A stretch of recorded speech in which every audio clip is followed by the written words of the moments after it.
మరణ శిక్ష విధింపబడదు. కాబట్టి మన పితరులైనటువంటి ఇశ్రాయేలీయులకి దేవుడు ఎప్పుడు వస్తాడో చాలా స్పష్టంగా చెప్పున్నాడు. అదేవిధంగా నిర్గమకాండంలోనే 31వ అధ్యాయం, నిర్గమకాండం 31వ అధ్యాయం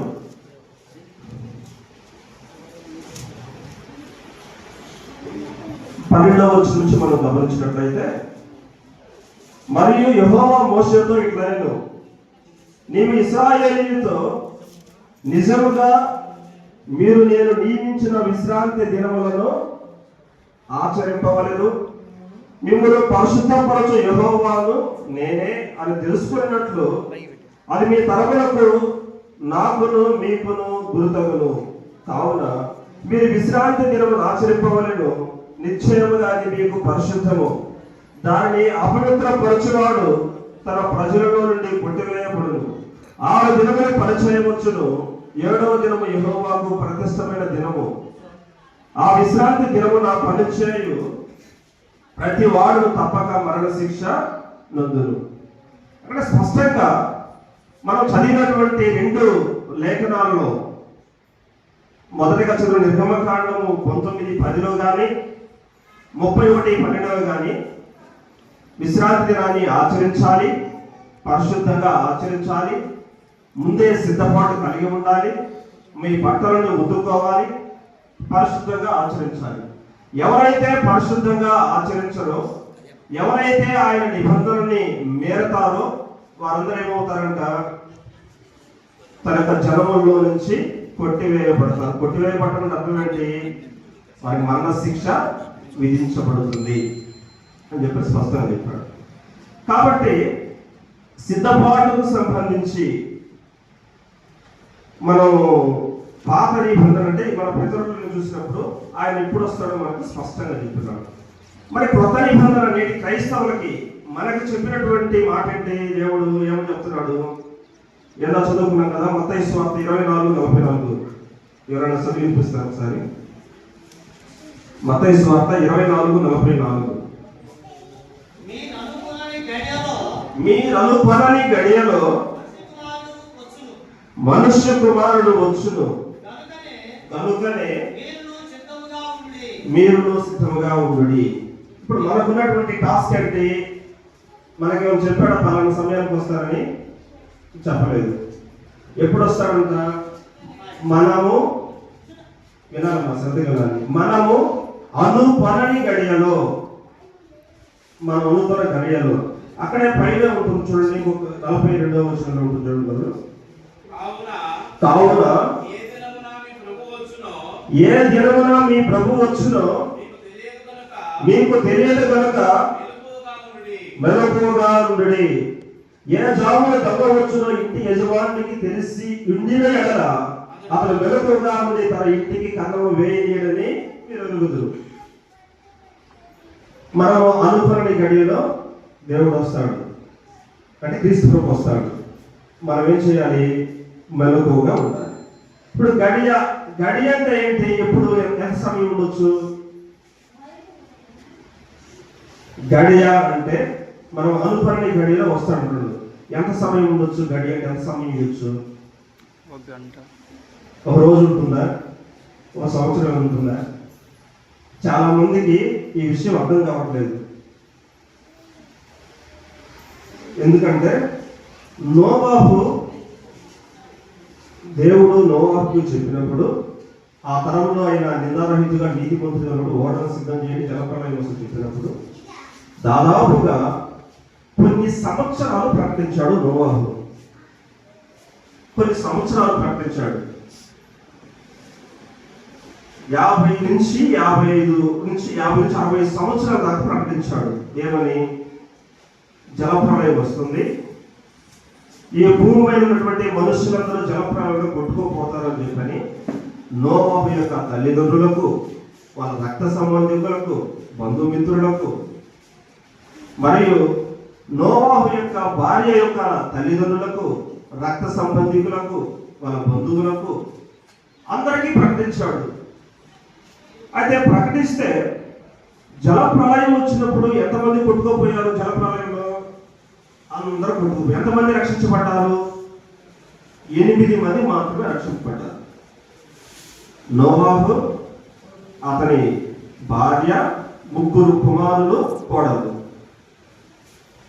అన్ని సంవత్సరాలు ప్రకటిస్తూ ఉంటే వాళ్ళు వినకుండా వాళ్ళు ఆ సృష్టి ఆరంభం మొదలుకొని ఇలాగే ఉంది కదా అని అపహసిస్తూ వచ్చారంట. ఏప్రిల్ రాసిన పత్రిక ఉంటుంది. సృష్టి ఆరంభం నుంచి మొదలుకొని ఇలాగనే ఉంది కదా అని చెప్పి ఎవరు వినలేదు. ఫలితంగా ఒక లెక్కల ప్రకారం చూస్తే భూమి పైన ఎక్కువ కాలం బ్రతికినటువంటి మెతుషల కూడా ఆ జలప్రాణం కొట్టుకుపోయినట్టు మనం గమనించవచ్చు. ఈ రోజుల్లో కూడా అనేకులకి క్రీస్తు ప్రభు యొక్క రాకడ గురించి చెప్తూ రక్షణ పొందాలంటే ఇంకా సమయం ఉంది, ఇంతలోకి వెళ్ళినటువంటి ఆలోచనలో ఉంటున్నారు. అందుకని గడియ అంటే చూద్దాము. కొరింథీ రాసినటువంటి మొదటి పత్రిక 15వ అధ్యాయం 51, 52 కలిసి చూద్దాం. ఇదిగో మీకు ఒక మర్మం తెలుపుచున్నాను, మనమందరము నిద్రించము గాని నిమిషములో ఒక రెప్పపాటున కడబోరం మ్రోగగానే మనమందరము మార్పు పొందుదుము. బోరం మ్రోగును. మనమందరము నిద్రించము గాని ఒక రెప్పపాటున, ఒక నిమిషంలో ఒక రెప్పపాటున, అంటే ఆయన యొక్క రాకడ ఎప్పుడు వస్తుంది? ఆ గడి అంటే ఒక రెప్పపాటులో, ఒక నిమిషంలో.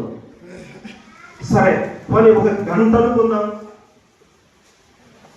అయితే మనం సిద్ధంగా ఉంటున్నామా? సిద్ధంగా ఉండటం లేదు.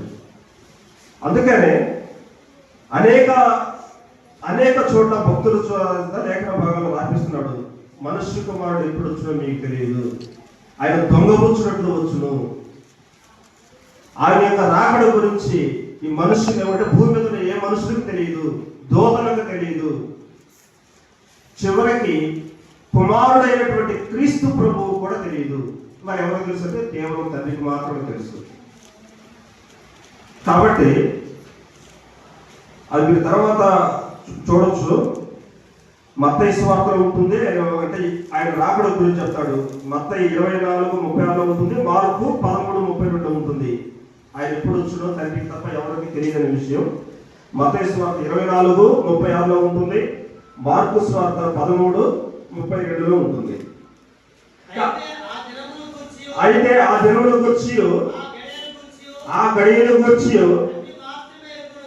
తండ్రి మాత్రమే ఎరుగును గాని ఏ మనుషులైనను పరలోకమందలి దూతలైనను కుమారుడైనను ఎరుగరు. నోవాహు దినము ఎలాగుండెనో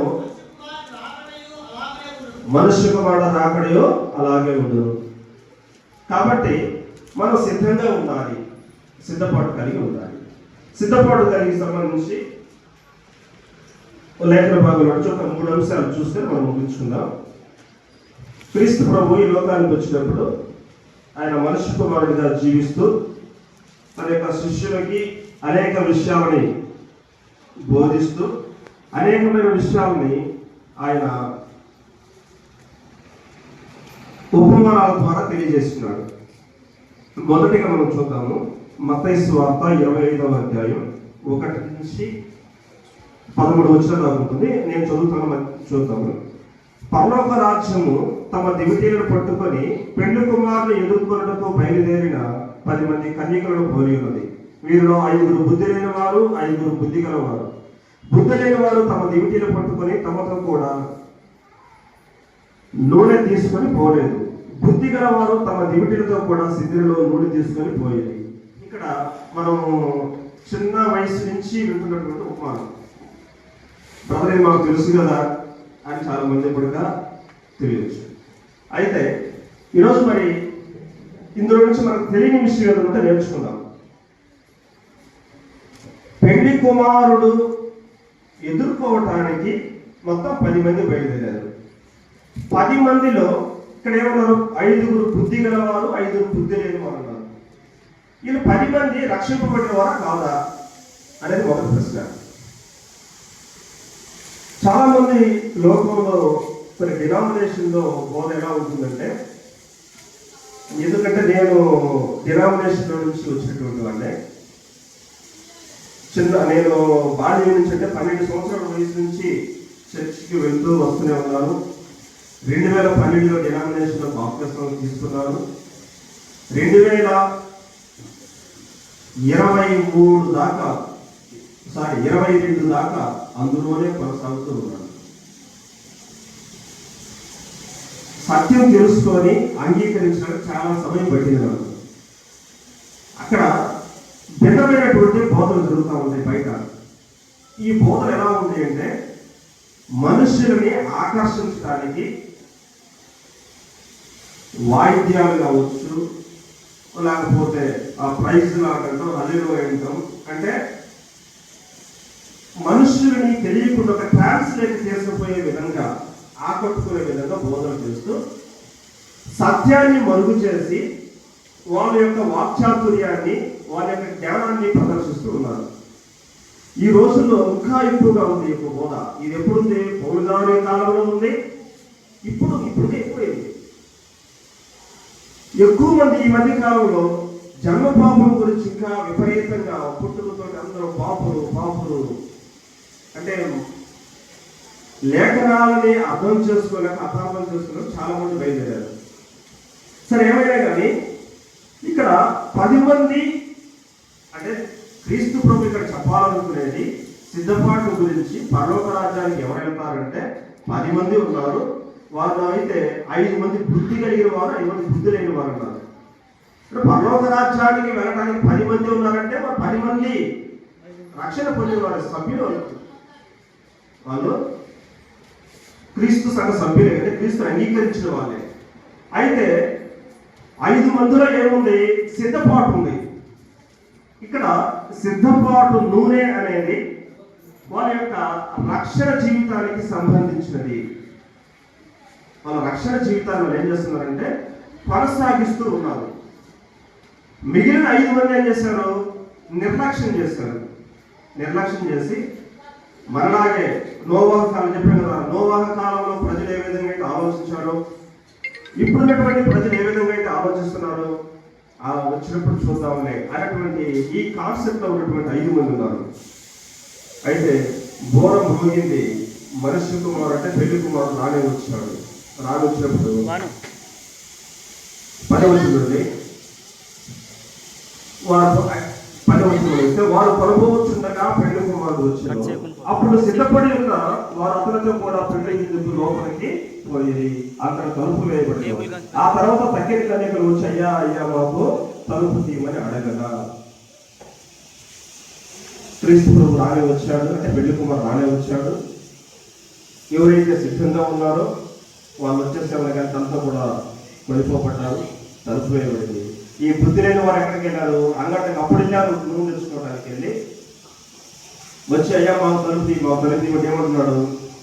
అయ్యా మాకు తలుపు తీయమని అడుగుగా అతను మిమ్మల్ని నేను ఎరుగను, మీతో నిశ్చయంగా చెప్పుతున్నాడు, మీరెవరు నాకు తెలియదు, మిమ్మల్ని నేను ఎరుగను. కాబట్టి ఈ సిద్ధపాటు విషయంలో ఈ ఉపమానం ద్వారా మనకి తెలుసుకోవాల్సినటువంటి ఇటువంటి జీవనం ఏంటంటే, క్రీస్తు ప్రభువు ఎప్పుడు వస్తాడో మనకు తెలియదు. కాబట్టి మనం రక్షింపబడి సంఘంలో చేర్చబడి క్రీస్తు ప్రభువు వచ్చే వరకు, ఆయన్ని ఎదుర్కొనే వరకు, ఈ భూమి మీద మనము జీవించినంత వరకు మనం ఏం చేయాలంటే ఎదురు చూస్తూ ఉండాలి. ఈ విషయం పైన స్వార్థికులు పాస్టర్స్ అనేక సందర్భాల్లో హెచ్చరిస్తూ ఉంటారు. రక్షణ పొందండి, క్రీస్తు యొక్క రాకడ సమీపించిందంటే చాలా మంది నిర్లక్ష్యం చేస్తూ ఉన్నారు. నిర్లక్ష్యం చేసిన వారు మెలుపుగా ఉండడం అంటే అర్థం ఏమిటంటే నిద్రపోకుండా ఉండడం అని కాదు, రక్షణ జీవితంలో కొనసాగుతూ ఉండడం అని. లేని వారు విడవబడతారు. కాబట్టి పెళ్లి కుమారుడు ఎప్పుడు వచ్చినా, అంటే క్రీస్తు ప్రభు ఎప్పుడు వచ్చినా మనం ఎలా ఉండాలంటే ఆయన ఎదుర్కోవడానికి సిద్ధంగా ఉండాలి. లోకా సువార్త ఉంది కదా, 12వ అధ్యాయం 36 వచనం ఉంది. లోకా సువార్త 12:36.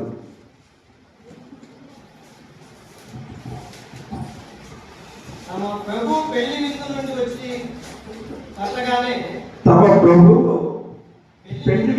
వచ్చి తట్టగానే అతనికి తలుపు తీయుటకు అతడు ఎప్పుడు వచ్చునో అని అతని కొరకు ఎదురు చూచు మనుషుల వలె ఉండడి. కాబట్టి క్రీస్తు ప్రభు ఎప్పుడు వస్తాడో మనకు తెలియదు. కాబట్టి మనం చేయాల్సిన పని ఏంటంటే ఆయన ఎప్పుడు వస్తాడా, ఎప్పుడు వచ్చినా కానీ ఆయన ఎదుర్కోవడానికి మేము సిద్ధంగా ఉన్నాము. అట్లా మనం వచ్చేసి ఈ లోకంలో మన జీవితాన్ని కొనసాగించాలి. కాబట్టి సిద్ధపాటు కలిగి ఉండటంలో మొదటి యొక్క జీవనీయం ఏంటంటే మెలకువ కలిగి ఉండాలి. మొదటి నియమము మెలకువ కలిగి ఉండాలి.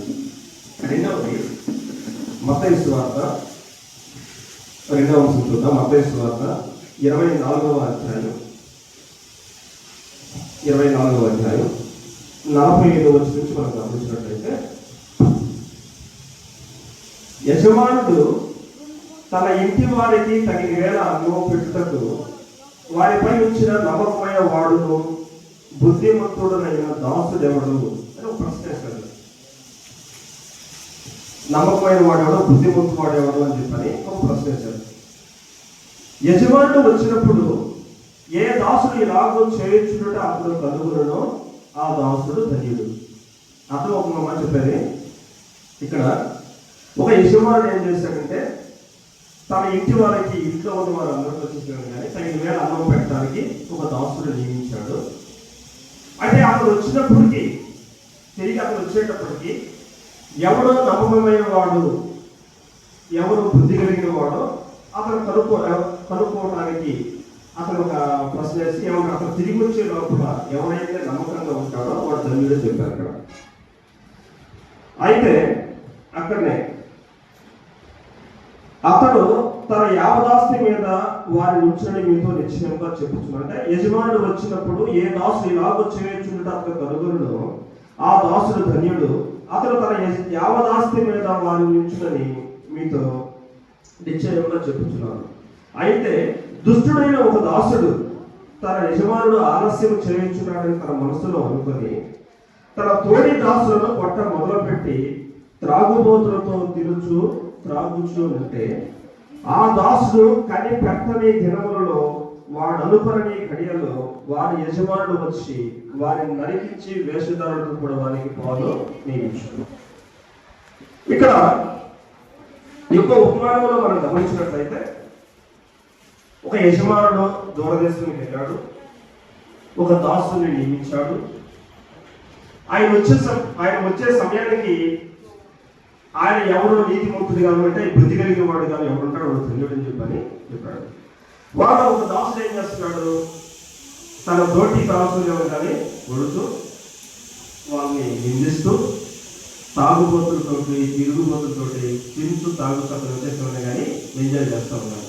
అంటే అక్కడ మనసులో ఏముందంటే నా యజమానుడు ఎప్పుడు వస్తాడో నాకు తెలియదు. కాబట్టి అతను వచ్చే ఈ యొక్క సమయం మొత్తం ఎలా ఉండాలనుకున్నాడు, అతను ఈ లోకంలో ఎంజాయ్ చేయాలనుకున్నాడు. ఎంజాయ్ చేసి యజమానుడు వచ్చే సమయానికి నేను బుద్ధిమంతుడు లాగుంటే సరిపోతుంది అనుకున్నాడు. అంటే ఇక్కడ ఈ యొక్క ఉపమానంలో మనం ఏం గమనించాలంటే అతడు వేషధారణ కలిగి ఉన్నాడు. అంటే వేషధారణ కలిగి వేషాన్ని ధరించుకున్నవాడు, తన స్వభావానికి విరుద్ధంగా ప్రవర్తించేవాడు. అంటే లోపల చేసేవాడు కానీ ఒక స్వభావం ఉంటుంది, బయట వ్యక్తులకు కనిపించే విధానం మరొకలా కనిపిస్తుంటారు. వీళ్ళు ఏమన్నారంటే వేషధారులు అంటారు. కాబట్టి ఈ యొక్క దాసుడు వేషధారణ కలిగి ఉన్నాడు. యజమానుడు వచ్చేసరికి అతను వచ్చేసరికి కానీ బుద్ధిమంతులా కనిపించాలనుకున్నాడు. అందుకని ఈ వేషధారణ గురించి క్రీస్తు ప్రభు అనేక విషయాల్లో చెప్పాడు. ఇక్కడ 23 మొత్తం 23 ఉంటుంది. 23 మనం గమనించినట్లయితే, అయ్యో వేషధారులైన శాస్త్రులారా పరిశీలారా, మీరు పుదీనాలోను సోపులోను జీలకర్రలోను 10వ వంతు చెల్లించి ధర్మశాస్త్రములో ప్రధానమైన నియమములను అనగా న్యాయమును, కనికరమును, విశ్వాసమును విడిచిపెట్టితిరి. చేయాల్సినవి మాత్రం చేయటం లేదు, మిగిలిన వాటిని మాత్రం చేయటానికి అంటే మిగతా ఎందుకు చేస్తున్నారు? అవి ఇతరులకు కనిపించాలి. మేము నీతిమంతులము, మేము బుద్ధిమంతులము అని చెప్పి ఇతరులకు కనిపించాలని మాత్రం అందుకని వాళ్ళు ప్రార్థన చేసినప్పుడు కూడా వీధుల్లోనూ, సంత వీధుల్లోనూ మూలలో నిలబడి ప్రార్థన చేస్తూ ఉంటారు. అటువంటి వేషధారణ కలిగినటువంటి వాడిని అందులో 25లో ఉంటాడు, అయ్యో వేషధారులైన శాస్త్రధార పరిశీలన, మీరు గిన్నెయో పల్యమును వెలుపట శుద్ధి చేయదు కానీ అవి లోపల దోపుతోనూ అతిథేంద్రియముతోనూ నిండి ఉన్నది. కాబట్టి వాళ్ళు బయటకు మాత్రమే కానీ నీతిమంతులకు కనిపిస్తున్నారు, కానీ లోపల కుళ్ళు, కుతంత్రాలు కంపు కొడుతూ ఉన్నాయి. వాళ్ళు అంటారు కదా 27, అయ్యో వేషధారులైన శాస్త్రాల పరిశీలన, మీరు సున్నము కొట్టిన సమాధులను పోలి ఉన్నారు. అవి వెలుపల శృంగారము అంపడులు కానీ లోపల చచ్చిన వారి ఎముకలతోనూ సమస్త కల్మషంతోనూ నిండి ఉన్నది. కాబట్టి ఇటువంటి వేషధారణ కలిగిన వారు ఎవరైతే ఈ యొక్క చెడ్డదాసుడు అనే వేషధారణ కలిగి ఉంటారో వాళ్ళు క్రీస్తు ప్రభువును ఎదుర్కొనక అసంభవం. అటువంటి వేషధారణ కలిగిన వారికి ఏమవుతుందంట? మనం చదువుకున్నాం కదా 24:50 ఉంది కదా, 24:50. ఆ దాసుడు కనిపెట్టిన దినములలో వాడు అనుపరిని గడియలో వారి యజమానుడు వచ్చి వారిని నరికించి వేషధారులతో కూడా వారికి పాలు నియమించును. అక్కడ ఏడుపును పండ్లు ఒకటి ఉండును. కాబట్టి సిద్ధపాటు మనం ఎలా కలిగి ఉండాలంటే వేషధారణ లేని సిద్ధపాటుని కలిగి ఉండాలి. మొదటిగా ఏం చెప్పుకున్నాము? సిద్ధపాటులో మొదటిగా ఉండవలసిన అంశం ఏంటి? ఎలా సిద్ధపాటు కలిగి ఉండాలి? మెలకువ కలిగి ఉండాలి, రక్షణ జీవితంలో కొనసాగుతూ ఉండాలి. మనం ఏదైతే నమ్మామో ఆ క్రీస్తు ప్రభు రాకడ నిరీక్షణ ఏదైతే ఉందో దానికోసం మనం మెలకువ కలిగి ఉండాలి, సిద్ధపాటు కలిగి ఉండాలి. ఎప్పుడు వచ్చినా కానీ ఆయన ఎదుర్కోవడానికి పెండు కుమారుడు తలుపు తట్టగానే తలుపు తీయటకు రెడీ ఉన్నటువంటి మనుషులు మనం సిద్ధపాటు కలిగి ఉండాలంటే మొదటి మెలకువ కలిగి ఉండాలి, రెండవది వేషధారణ లేనటువంటి జీవితాన్ని కలిగి ఉండాలి. ఇంకొక అంశం చూసుకొని ముగించుకుందాం. 3వ అంశం అదే మత్తయి సువార్తలోనే 25వ అధ్యాయం 14వ వచనం నుంచి మనం గమనించినట్లయితే ఇక్కడ ఒక ఉపమానం చెప్తాడు. ఇదంతా మనకు తెలిసిన ఉపమానమే. నేను అంటే మీరు ఇంటికి వెళ్ళిన తర్వాత చదవండి. ఈ యొక్క 24, 25 అధ్యాయం పూర్తిగా చదవండి. ఇక్కడ 14వ వచనం నుంచి 30వ వచనం దాకా ఉపమానం చెప్తాడు. ఏంటంటే ఇదంతా మనకు తెలిసిన విషయమే. ఒక యజమానుడు వచ్చేసి దేశాంతరానికి వెళుతూ తన దగ్గర ఉన్నటువంటి తన దాసులకు వచ్చేసి ఒక బాధ్యతను అప్పగించేస్తాడు. ఏంటి ఆ బాధ్యత అంటే, ఒక వ్యక్తికి 5 తలాంతులు, ఒక వ్యక్తికి ఒక దాసుడికి 2 తలాంతులు, మరొక దాసునికి 1 తలాంతు ఇస్తాడు. ఇది మనం గమనించవచ్చు. 15వ వచనం ఉంటుంది కదా, అతడు ఒకరికి 5 తలాంతులను, ఒకరికి 2, ఒకరికి 1, ఎవరి సామర్థ్యం చొప్పున వారికి ఇచ్చి వెంటనే దేశాంతరములకు పోయి. అంటే ఈ యజమానుడు వాళ్ళకి ఇచ్చినటువంటి తలాంతులు అంటే ఇంచుమించు 3,600 రూపాయలతో ఒక తలాంతు అంటే 3,600 రూపాయలతో సమానమైనటువంటి తలాంతులు ఒకటి ఇచ్చేస్తాడు. ఇచ్చి అతను దేశాంతరం వెళ్తాడు.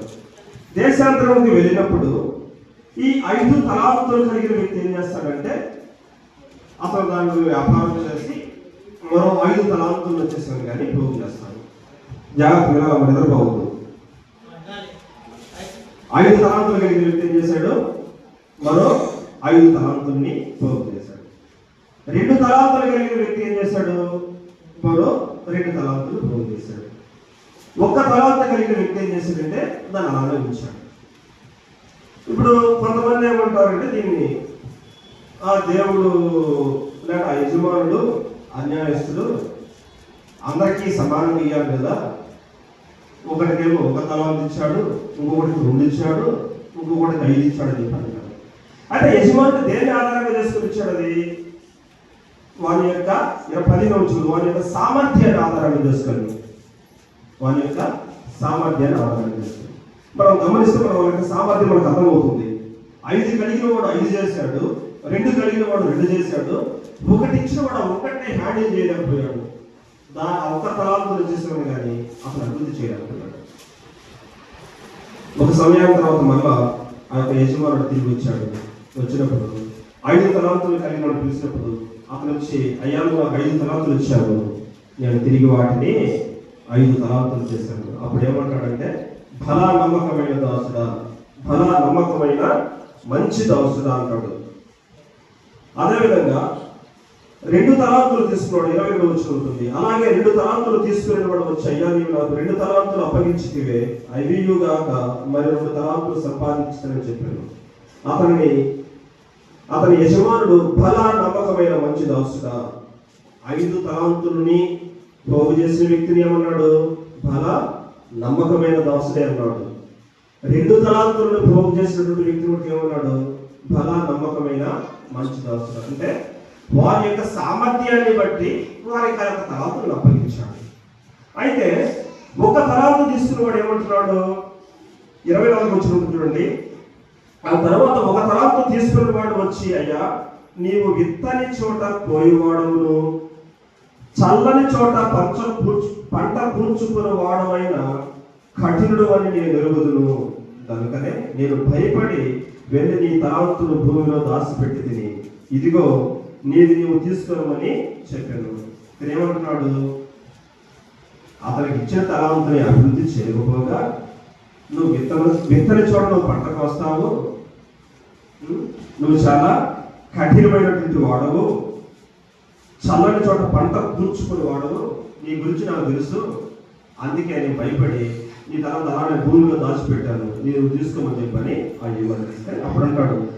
అందుకు అతని యజమానుడు వారిని చూసి, సోమరి అయిన శండదాసుడా, నేను విత్తన చోట పోయేవాడును, చల్లని చోట పంట కూర్చుకున్నవాడు నువ్వు ఎరుగుదువా?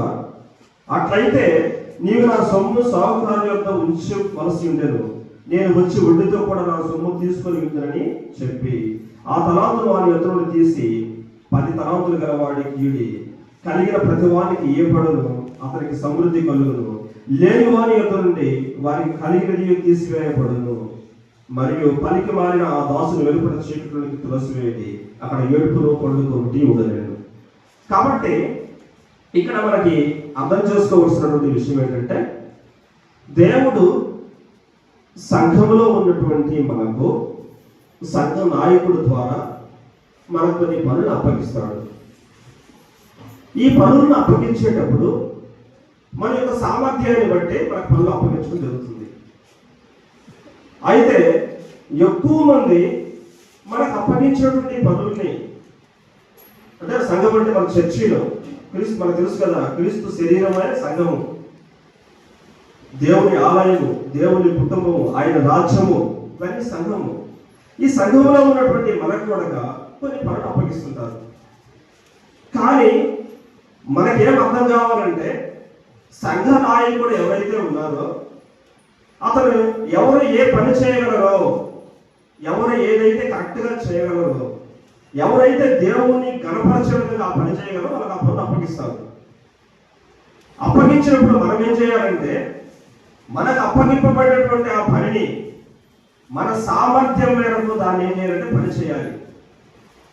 పని చేయకుండా, అప్పగించిన దాన్ని సరిగా చేయకుండా మనం ఇంకోటి కావాలని కోరుకోవటం అనేది అది అత్యాశ అవుతుంది, అది న్యాయం కాదు. ఇప్పుడు ఉదాహరణకి 5 తలాంతులు తీసుకున్నవాడు మరో 5 తలాంతులు చేసినప్పుడు తిరిగి ఆయన యజమాని వచ్చి ఒక తలాంతు ఇస్తాడని అతను అనుకున్నాడా? అనుకోవాలా. అతను చేసిన పని ఏంటంటే, తనకు అప్పగించినటువంటి తన శక్తి సామర్థ్యం మేరకు మాత్రం పనిచేశాడు.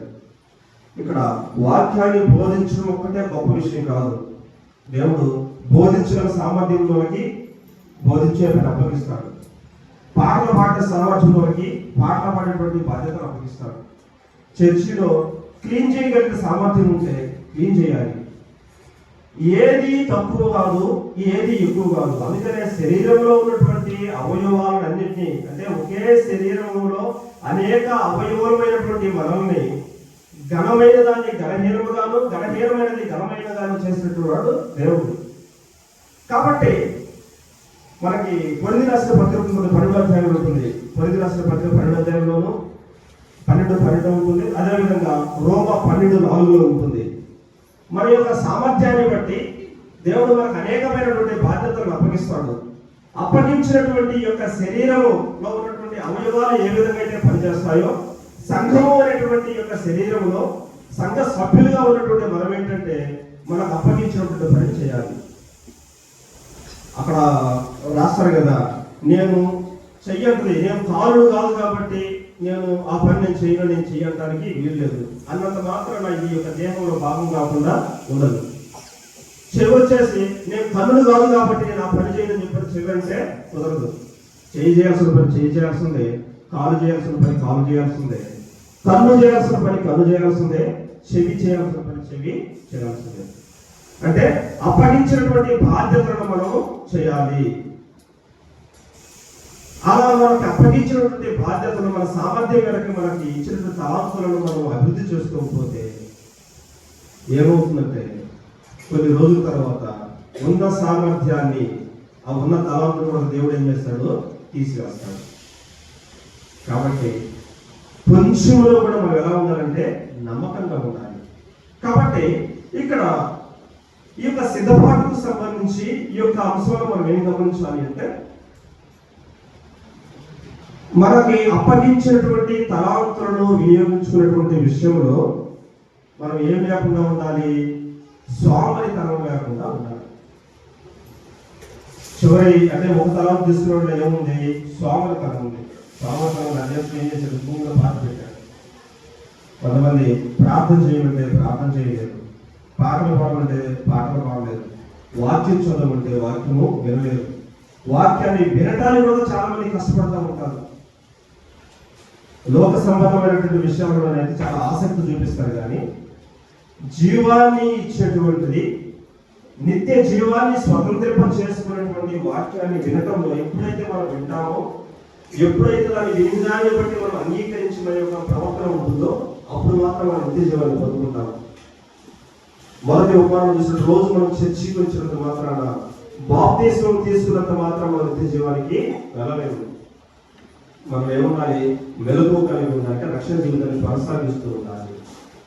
కాబట్టి మనకి అప్పగించినటువంటి తలాంతులను సంఘంలో మనము వాటిని మన చేతనైనంత మేరకు, మన శక్తి సామర్థ్యాల మేరకు మనం పనిచేసే వారిగా ఉండాలి. మనం పనిచేస్తున్నప్పుడు దేవుడు మన యొక్క పనిని గుర్తించినప్పుడు అవసరమైతే దాని మీద ఇంకా ఉన్నతమైన విధానం మనకి అప్పగిస్తాడు. 5 తలాంతులు తీసుకుని 10 తలాంతులు తీసుకున్న తర్వాత అదే కదా కలిగి వాడికి ఇంకా ఇవ్వబడండి. ఎవరైతే మనకు అప్పగించిన పనిని మనం చేస్తా ఉంటామో దేవుడు మహిమపరచబడతాడు, ఘనపరచబడతాడు. మనకి ఆయన ఇచ్చినటువంటి గుర్తింపు ఇస్తారు. అంతేగాని ఎవరో గుర్తింపు ఇవ్వాలి, ఎవరో చూడాలి అనేటువంటి చేసే పని మనం ఎప్పటికీ చేయకూడదు. సంఘంలో మనకు అప్పగించిన బాధ్యతను మనము చేయాలి. కాబట్టి ఈ యొక్క సిద్ధపాటు అనేటువంటి విషయంలో మనం మొత్తం 3 ఉపమానాలు చూసాము.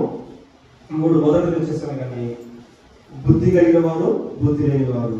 అందులో మనం నేర్చుకోవాల్సినటువంటి జీవ నియమం ఏంటంటే మనం మెలకువ కలిగి ఉండాలి. రక్షింపబడిన తర్వాత రక్షణ జీవితాన్ని మనం కొనసాగించాలి, దాన్ని వదిలిపెట్టుకునే వారంగా ఉండకూడదు. క్రీస్తు ప్రభు ఎప్పుడు వచ్చినా కానీ రెడీ అన్నట్టుగానే ఉండాలి. రెండవ ఉపమానంలో మనం ఏముండకూడదంటే వేషధారణ కలిగి ఉండకూడదు. దేవుడు వచ్చినప్పుడు చూద్దాం, లేకపోతే సంఘ కాపులు వచ్చినప్పుడు, సువార్తికులు వచ్చినప్పుడు చూద్దాం, సువార్తికులు కనబడేటట్టు మనం పనిచేద్దాం, లేకపోతే ఎవరైనా ఇతరులు మనం చూసే విధంగా పనిచేద్దాం. ఎప్పుడు చేయకూడదు. అయితే మన పని మనం చేయాలి. ఇతరులు చూస్తారు, చూడవచ్చు, చూడకపోవచ్చు, కానీ మన యొక్క భావన ఏమి ఉండాలంటే మనకు అప్పగించిన పని చేయడం వరకు మన యొక్క భావన ఉండాలి. కాబట్టి వేషధారణ అనేది ఉండదు. 3వ అంశం ఏంటంటే సోమరితనం ఉండదు. సోమరితనం అనేది చాలా చెడ్డది. సోమరితనం గురించి అనేకమైనటువంటి లేఖనాలు సామెతలు చాలా చోట్ల రాయబడున్నాయి. సోమరిపోతుల గురించి చాలా విషయాలు రాయబడ్డాయి. కాబట్టి సోమరితనం అనేది మనం నిత్య జీవాన్ని స్వతంత్రించుకోవడానికి అది ఆటంకంగా అడ్డుగా ఉంటుంది. కాబట్టి సోమరితనాన్ని తీసివేసుకోవాలి. కాబట్టి చెప్పబడినటువంటి లేఖనాలను మీకు అర్థమయ్యి అనుకుంటున్నాను. మీకు అర్థమైన దాన్ని బట్టి ఆలోచించండి, చదవండి. రక్షణ లేని వారు ఇంకా సమయం అనుకోవటం అది పొరపాటు. ఎప్పుడు మనిషి కుమారుని యొక్క రాకడ ప్రస్తుతం మనకు తెలియదు. ఒకటే గుర్తుపెట్టుకోవాలి, మనిషి కుమారుడి రాకడ క్రీస్తు యొక్క రెండవ రాకడ మనం ఈ భూమి మీద జీవించున్నప్పుడు వస్తే అదే రెండవ రాకడ. లేదు మన యొక్క ప్రాణాన్ని ఈ యొక్క భూమి మీద ఉన్నప్పుడు విడిచామనుకోండి, విడిచే వరకు మనం ఆయన యొక్క అంటే బాప్తిస్మం పొంది రక్షింపబడి మన యొక్క ఈ యొక్క ఆత్మని మన యొక్క దేహాన్ని విడిచి ఆత్మ వెళ్ళిపోయే వరకు మనం జాగ్రత్తగా ఉంటే మనకి రెండవ రాకడ. అదే కదా రాయబడి లేఖనాలు రాయబడి ఉన్నాయి. క్రీస్తు ప్రభు వచ్చిన మొదటిగా నిద్రించిన వారు మొదటి లేఖలు ఆ నేత మనము ఆయనతో కూడా ఉండిపోబడతాం. కాబట్టి రక్షణ అనేది ఎవరు నిర్లక్ష్యమో చేయకూడదు. అందుకని హెబ్రీ పత్రికలో ఇంత గొప్ప రక్షణను నిర్లక్ష్యం చేసిన రాబో ఉగ్రతను ఎలా తప్పించుకుంటూ ఉంది. కాబట్టి చెప్పినటువంటి వాక్యాన్ని ఒకసారి ఆలోచించాలని మీ అందరికీ మనవి చేస్తూ ఈ యొక్క అవకాశాన్ని ఇచ్చినటువంటి స్థానిక సంఘ సువార్థికుడు రాజేష్ గారికి, అదేవిధంగా స్థానిక సంఘానికి మరోసారి క్రీస్తు ప్రభువులో వందనాలు తెలియజేస్తున్నాను.